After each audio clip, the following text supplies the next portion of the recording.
So about 2.5 years ago, I came to Abilene for a job interview at McMurray. We stayed at the Elegante. When we arrived there, the next morning, I looked out the window and I saw this building across the road that said, The Forge, training facility. And I said to Angie, we need to stop there. One of my first thoughts. That was within 12 hours of coming to Abilene, I found that place. We went in and we spoke to one of the coaches, just introduced us, told us when to have a look around. And I said to Angie, we need to get this job at McMurray because I want to be able to get my kids into this place. I met Dave a couple days later. We got the job, came down, and within a couple days of arriving in Abilene in May, Ariana and Tate were training at the Forge. The Forge was significantly instrumental in improving our kids' athletic performance. And I owe a lot of it to the way Dave coaches, because he doesn't coach to make it hard work. He coaches to make them love what they do. And everything I've learned about watching Dave, the way he interacts with his clients, his members, is driven by the passion to serve people and help them get physically fitter and stronger. So when Mike asked me to bring someone, I gave Dave a call and he said, what am I going to talk about? And I'll leave that to him.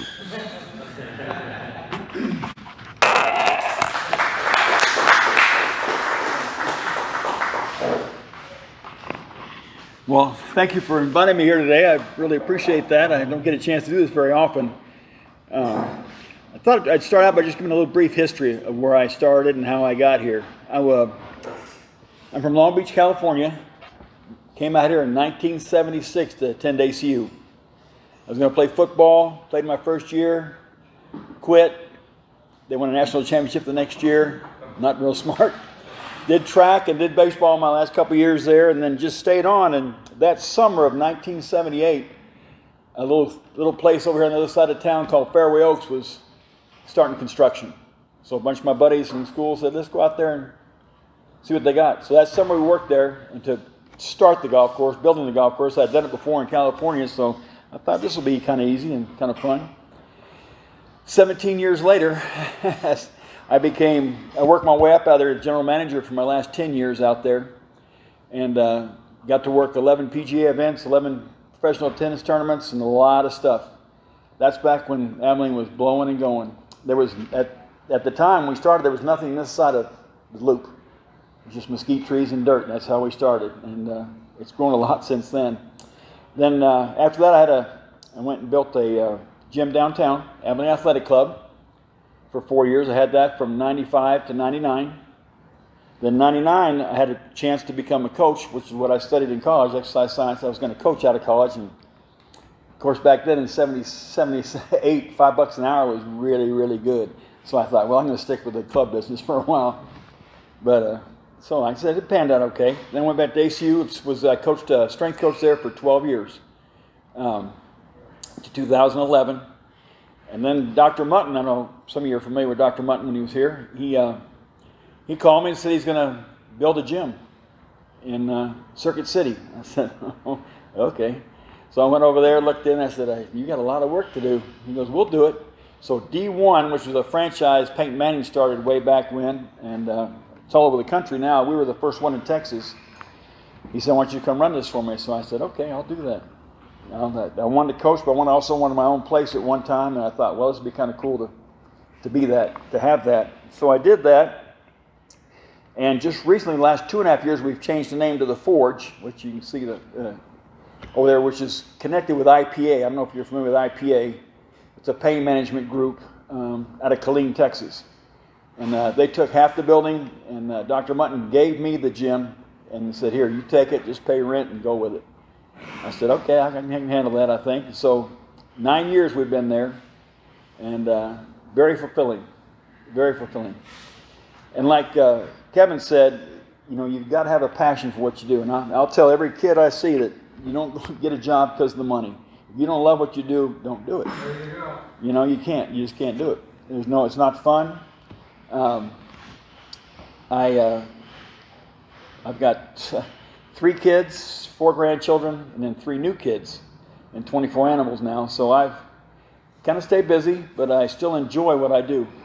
I even do it at my house still. I have a gym at the house. I still train kids in the summers. But, you know, it's a big part. Is the passion, like you said, is such a big part of it.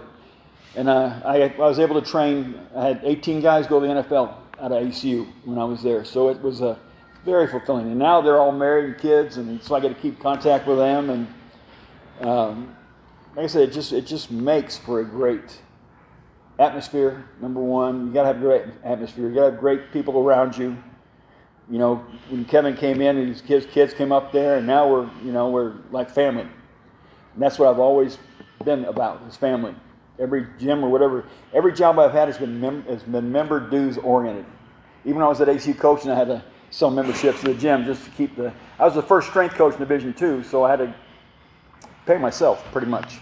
So I had memberships, sold memberships for Pal Fitness out there, and built that up. And so everything I've been, Fairway Oaks was all members, you know, and now it's all members. So I've always been in that line of work, and I enjoy it. It's a challenge.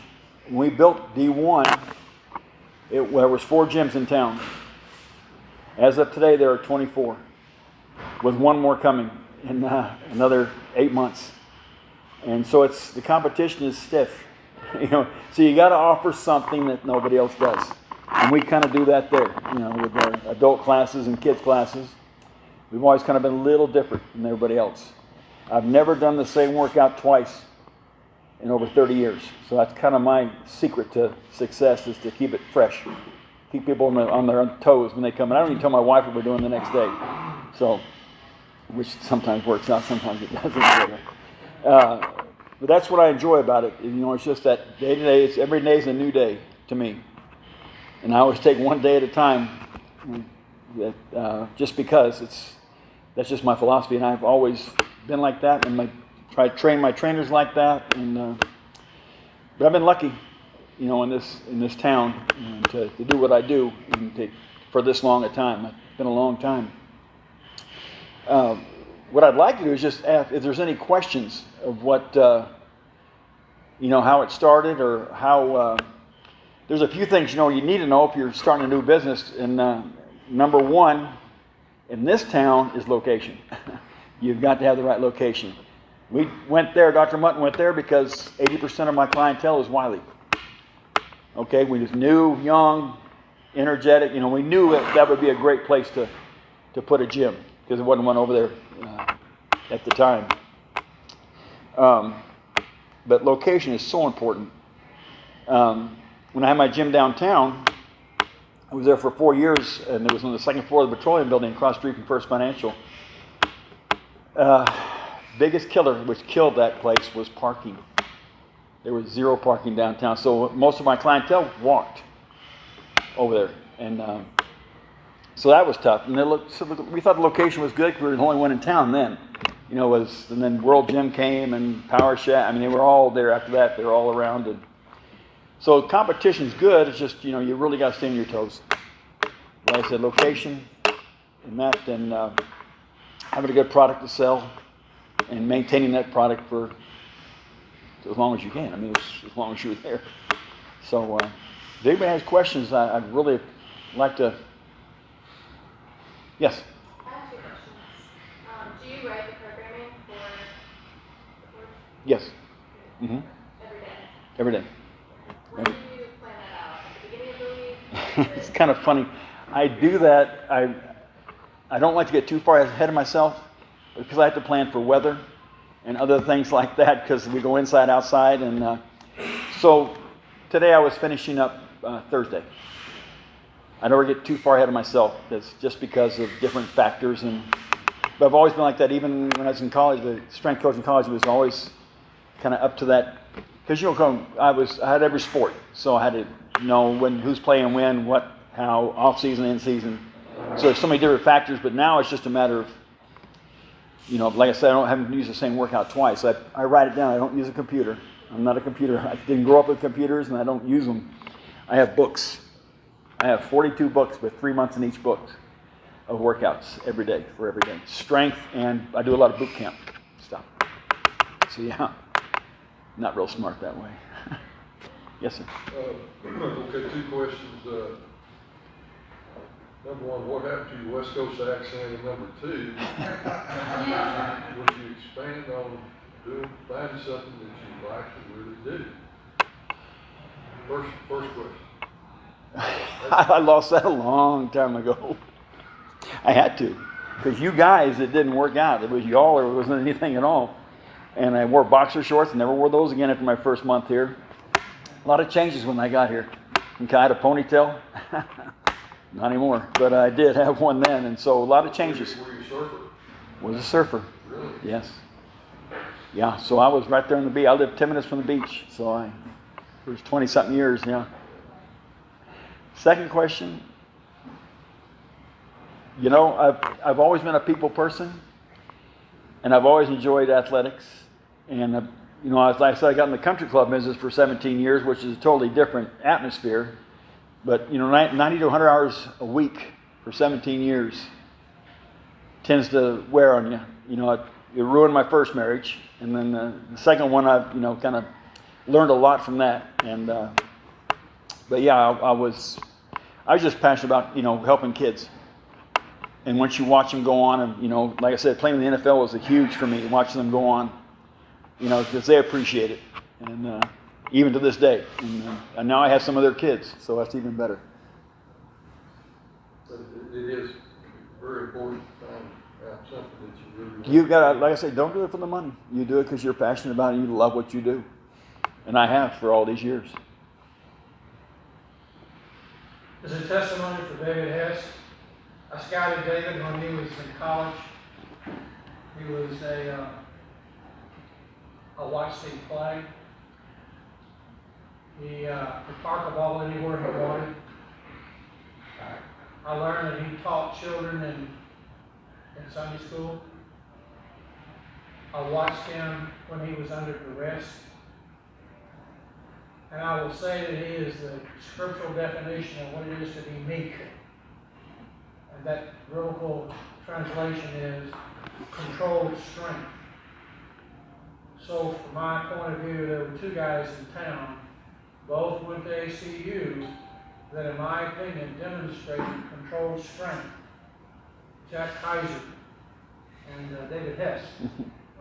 So I'll watch David, and if he struck out, which was hardly ever, or popped out, or hit too many home runs in one game, he would get called out. But he did it with a cheerful heart, and he was a great inspiration for all the other team members. That's what I remember about David Hess. And Jack Kaiser was the first coach I worked for at ACU back in '99. He and I worked together for the first year. Yeah. Jack and I went to high school together. Okay, yeah. He and I are still to this day good buddies, yeah. But me, you really are the biblical example of controlled strength, David. It's hard work, but you can do it. And you're able to control your tongue as well. Yeah. Congratulations. Thank you. I would say that the parking was not a problem at an athletic club because getting there at 7 a.m. there was plenty of parking. It was after you tore us up on the squat rack, not letting us use the elevator, making us walk down the stairs. The absolute worst part about it. There were a few times when I told you it was broken and it wasn't, but yeah. I'll jump in and add on to Ben's sentiment. I was a extremely obese, over 400 pounds, single father, trying to raise a little girl in the mid to late 90s. And I had never had anybody tell me that I could be a better version physically. And David Hess was one of the only people that I know of in my life that ever believed in me and pushed me in a way And when I didn't show up at the gym, he would call me, hey, where were you at today? My daughter's sick. That was a legitimate excuse, but if it was anything else, it wasn't legitimate. And, you know, it really, I mean, David Hess and Abilene Athletic Club set my life on a new trajectory. Well, come on. Absolutely a new trajectory. David and I played softball together for years. You're one of the 5 best men I've ever seen in my life. Straight up. That means a lot. That means a lot to me. It really does. I'm from Vernon, Texas, and I've watched you. Oh my. I've watched you Martin Lyons. I've watched you. I don't know you personally, but from the outside looking in.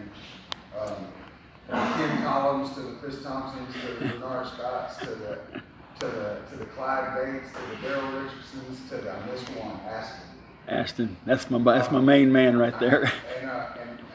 And so, knowing that about you and what you've done on those aspects, like what do you feel?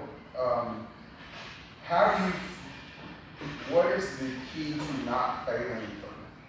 And just keeping it simple, you know, on maybe an array of things, but mainly in business. Where do people generally fail? Ego. You can't have an ego in this business. And I've seen too many, even as of late, that are in the business that are all about themselves. But you can't, like some of those guys you named, I still send them workouts every night and I have for 10 years. I just talked to Ashton yesterday, you know, and Clyde and those guys. These guys came from the dirt streets of Vernon, and now they're, you know, dads and coaching, and Coach Collins, and I still talk to them at Central. I send them players when I can. And Coach T he won't admit to knowing me, but he and I were really good friends for a long time. And now he's at Florida State, you know, coaching. So, yeah, ego is a huge factor. Makes sense. I mean, you just can't, you know, you don't tell someone what you've done. You tell them what we're going to do, you know, and that was always a big thing to me. And I've seen it ruin people. Mm-hmm. So did you have any rugby players out here? Not a one. Now, I came from Long Beach, where Long Beach State played rugby. But I never really was around it much. And his daughter's one of the toughest. And I thought, wow, it's a good sport. It's a great sport. It's a different sport. It's you know, like soccer with WWE involved. I mean, it's a tough sport, but he's brought a lot to the town, and we still got ways to go, I think, and the future holds a big plan for rugby in this town. So who would you say is the target audience, your ideal customer, if you will, for the Forge? Well, I work with mainly just adults, so and like I said, I've got teachers. I've got usually from 25 to 50, 55, 60, right in there. I've got a lady that's 92 that's worked out every day with me since 1999, you know, and still plays golf. But I've got just people you would never think. You know, Ron Butler, the CEO of First Financial, has been there every day since we opened. Hasn't missed a day. So that's my target group, is people that aren't athletes and that want to become athletic, you know, and because they got grandkids to raise or that type of thing. And so that's my target, is that age group, 25 to 50. So in a meeting like this, there's entrepreneurs or startup, and there's probably some people that are going to watch this later. So going back through your career, you have a lot of history and examples that you can look back and say, these are the 3 or 4 things that I did that I'm really glad, and I want to duplicate those. And here are the 2 or 3 things that I wish I would have done differently. So could you share some of the, maybe 3 of your decisions you've tried to duplicate, and 3 of the things that you've done that you try to never do again? Well, if I would have done it right, I would have stayed. I would have been a coach out of college. I'd have gone into coaching. And like I said, the opportunity was out there for me. And if I did it again, I would not go that route. I would go coaching route. And really, that's a hard question, because I've been around so many different types of people, and But certain things I would not do again is well, I don't know. It's so hard because I've been around so many different types of. I've had 3 careers, basically, and they're all fulfilling. I mean, I met a lot of people through that, but I can't think of anything I regret that I would change. I mean, just from a business standpoint, like I made this business decision, and then I should have done that differently. Well, probably, even the decision to go to D1 with Dr. Mutton was a big move for me because I was getting out of coaching, which I really loved, but and it was rough at first because I don't know, D1 really isn't what they're. The reason we got out is because they were not what they said they were, and so that was I think if we'd have done it again, we'd have done it on our own. That's probably the biggest thing. D1 came in and just took everything we had at the start, and from a lot of people, and ruined a lot of people. But now we kind of got back in the, this is kind of my deal now, and I enjoy that. If I mess up, if it's bad, it's my fault. It's not. So maybe believe in yourself a little more. A little more. Exactly. That's number one. Yeah. Believe in yourself. You're right. Don't be afraid to try, and Dr. Mutton was a big part of my moving in and moving on, and we were good friends for a long time, still are, but he's moved away now. But yeah, that's a big part of it, though. Who you work with, who you're around, and just influences, and I don't know. It's just so many. I'm just a people guy I love that part of it, I guess. And is there one lesson early on you wish you'd have learned very, very, very early that would have helped all the way through? Probably more than one. I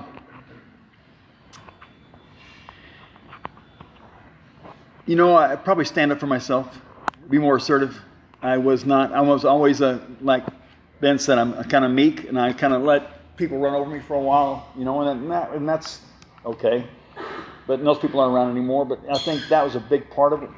I wish I wouldn't have done. Just kind of stepped in there and said, okay, here's what we're going to do, and let's do it. But I just kind of went along with the flow and did it. But it all worked out. It worked itself out. So in the end. How many employees do you have? How many? Employees. 3. Okay. And you were talking about like a family atmosphere, and that's an important element to you. Do you instill that into them, and are there very specific things you do with them that create I treat them like my kids. I don't ever treat them wrong. I don't ever treat them bad. I don't ever make them do anything I wouldn't do. I mean, I still clean the restrooms and pick up trash, and they go right behind me. Summers, I get a lot of interns from Hardin Simmons, ACU, and every intern I've had in the last 5 years has come on to work for me, or moved on to coach somewhere, or move up. I always encourage if you can better yourself, go. I had 2 this year, went on to coach in high school. So, but that's a big thing for me is internships. I got good relationships, like I said, Hardin Simmons, ACU, and I get a lot of kids that way that want to get in that business. And I said, well, you're going to find out real quick if you like it. I want you to work the kids class tonight.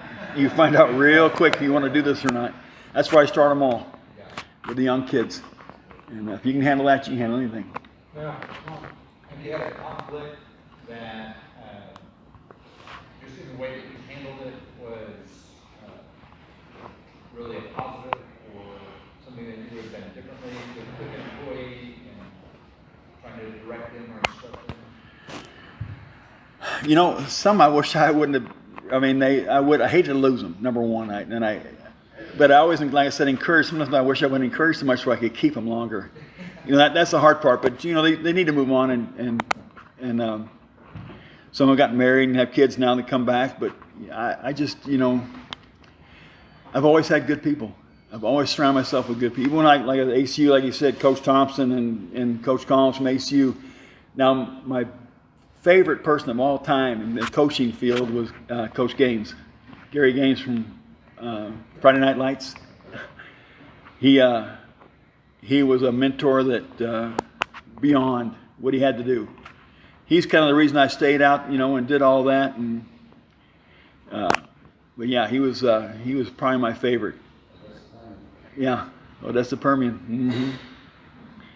And I still keep up with his, him and his wife, and they're still out there in Odessa. But he was one of my biggest, I guess, I don't know what you call them, examples of how to treat people. And he was always, even being head coach at the college level, he's just Gary Gaines. He's the same old guy every single day. That's where I tried to be. Too. Okay, on college football, since I think he's got more popular than the NFL now. Real quick, what do you think about the transfer portal and these endorsements now that's coming out for these college players, like Nike and all that? What do you think about? What's that going to do to college athletics, especially football? I've always been in favor of paying players something, because I watched a lot of kids go the wrong way because they didn't have money. They had no money to use or spend, and I've seen them steal. I've seen them, get into drugs and things like that just because they have no way to make money. So endorsements and all, that's a different. I think you can pay them, but endorsements are, it's changed a lot. Like the kid from South Lake Carroll left a semester early to go play at Ohio State for the endorsements. Yeah. But I've always been kind of in favor of paying players to keep them where they can buy stuff, during the week or during, something because I've seen a lot of guys go bad because they had no money. What about the transfer portal early on, letting transfer after 1 year and all that? Of course, one of my good friends is Cade Parmalee, who got in the portal. Now he's starting for Duke. Played 4 years at ASU. Now he's a starting guard for Duke. I've seen a lot of good things happen from the portal, but really it's just a matter of what team who do you want to make better. It's a recruiting tool. It's a great recruiting tool, but you really, I don't know. I just seen a lot of kids do it, and some very successful. What about team morale and all that? When leagues, you can't really make it at the level. It does, and it ruins a lot of that. It's at that level. There's so much involved at that level. I was in the D2 level, around, and they went to D1. It's a whole different game, whole different atmosphere. So it's a business when you get to college. You better be able to play. David, is a portal similar to a divorce and remarriage? It is. You're losing a good one, and hopefully get one behind it. I've always been in favor of freshmen too. Taking a freshman in and building them. Not a transfer, junior, senior. That's hard to come in for 1 year, But I've always been in favor of building the kid up from first year all the way up to redshirt in the first year, then get them bigger and stronger. And so. Are there any expectations as far as growth or the trajectory of the business with everybody that is coming into the market and competition is very fierce? I'm just trying to maintain. I can't expand, I can't get bigger, but I just try to maintain and keep the flow. Summer's my big time because kiddos, that's my big draw in the summer. So you just try to keep, where you get through summer, and then summer gets you through winter. But it's a dog eat dog out there. There's only one other gym that does what we do, and that's the lab. It's similar because they have the turf field like we do. But some people just like, CrossFit's been a big part of the culture now, and there's 4 in this town, 4 or 5 CrossFit gyms. It's inexpensive to do. You just need a building and a couple bars and a couple boxes, and you're good. Where mine's a little bit different, and so you just got to offer something no one else does. Like I said, that's my biggest thing. So are there any diversification opportunities that you have that you're thinking about exploring, or that you think would increase traffic? Well, that's where, kind of Kevin comes in with the rugby and all. We're going to try to work, with that as be the training facility. There's a baseball academy downtown we're trying to get to move down this way to where we can train the players, and they do the baseball training, we do the strength training for them, that type of deal. And so that expansion, that's fine. But space-wise and all, I don't have a whole lot of space to use to do stuff like that. I just hope, I can have, the times are good for me. That's what I would do, use the times. I was just curious about post-rehab, someone who's had injuries and gone through the normal rehab with the doctor or, their area. Could they come to you and continue to do that type of thing, or could that be something that you could do as well? I get like referrals. Yeah, we, whatever their surgery is, whatever their time frame is, we'll take them as soon as they can, get released. Right. And we've had quite a few come through that. I've had 2 total knees done, so I kind of get familiar with the with the rehab. Yeah, what to do and that type of thing. But yeah, we do a lot of referrals. They do a lot of referrals. Dave, the last 18 months have been difficult for a lot of businesses. What do you attribute, or what did you do over the last 18 months to stay afloat and keep things alive? What did you try differently that you perhaps now are learning from and keeping going? We didn't change a whole lot. I mean, COVID, that 9 weeks they shut down, that was a game changer. Of course, we went out and got every loan we could that they offered to keep it flowing. And I had a good membership that hung in there with me. They didn't have to, but they did. And we never really changed anything, just stayed steady and consistent. That was the main thing. But yeah, COVID hurt. Everybody kind of got afraid of gyms and places, and it was tough to get them to keep them.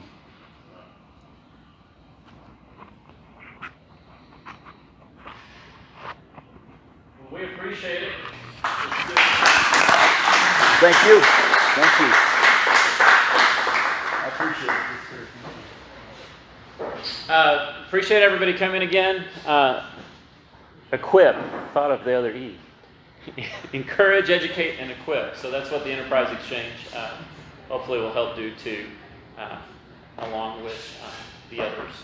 But October 11th, if you haven't signed, get a seat for that. If you know anybody that would want a table, get a table for that.